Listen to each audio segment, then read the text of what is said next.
my name is Linda and this is Chris, and we're going to talk a bit about the development of Victoria 2. So, tell us, why did you want to make Victoria 2? Well, Victoria was a good game, and whenever we asked our fans, they said, we want a sequel to Victoria.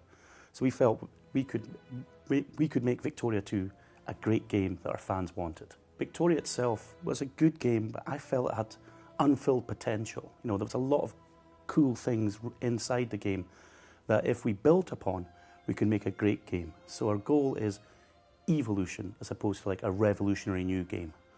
I think if you were to start up Victoria 2 and compare it to Victoria 1, the starkest difference would be the interfaces.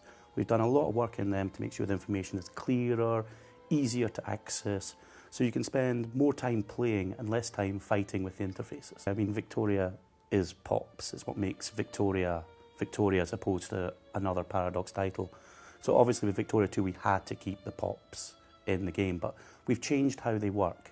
In Victoria 1 it was all manually managed. You would click and say, okay, you farmers, you're now soldiers, congratulations. But now we've made it so that they choose themselves based on this, what's happening in the country and the choices you have made, to try and make them come more alive, and also to get it to feel more realistic, and at the same time make the game easier to play. Hi, my name is BJÖRN and I'm Brother Bean on the forums. On Victoria 2 I have been working primarily as an event scripter and a historical researcher, which basically means that I've been doing all the little nicks and knacks and odds and ends that needs doing on a game like this, like setting up historical provinces and stuff like that, scripting that in. I've also been working a lot on the historical events that are in Victoria 2. And if I were to say one thing on the biggest difference between Victoria 1 and 2 in this regard, it is that Victoria 2 has a much more open model where we, rather than forcing historical outcomes, try to put in place the logics for them so as to make them more likely and encourage them to happen rather than force them upon the player. Hello, my name is Thomas and I'm the project lead for Victoria 2, and I'm going to tell you a few words about the tutorial. I want to show you a little here where we've now divided the tutorial up in 3 steps. We have basic, we have medium and we have advanced. And as you can see, the armies and navies and the production and all the different aspects of Victoria 2, and you can either go straight into the entire tutorial or start on your level. If you're completely new, maybe you should start on basic or even start from the beginning. Or if you clocked hundreds of hours on Victoria 1, maybe you just want to know what's new and you can go through the various chapters of the advanced tutorial. Hello, my name is FREDRIK and I'm TEGUS on the forums. And I'm going to talk a bit about the Victoria 2 map. One of the things we did with the Victoria 2 map was to make sure that it's easy to distinguish the terrain on each province, so you don't actually have to think about what kind of terrain you will be battling in. Another thing we have done with the Victoria 2 map is that we have tried to, when you zoom out, get a classic atlas feel to it, so you can actually see the history forming when you're playing.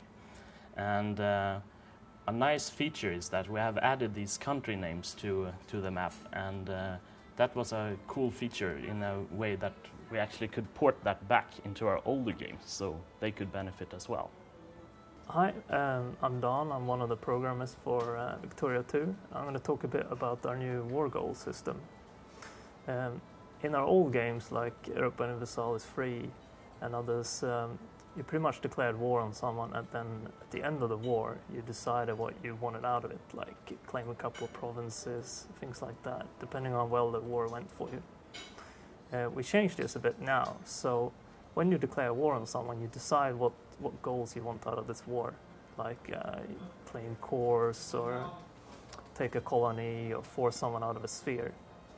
And this is really nice for multiplayer as well, because you can decide what your allies get up front.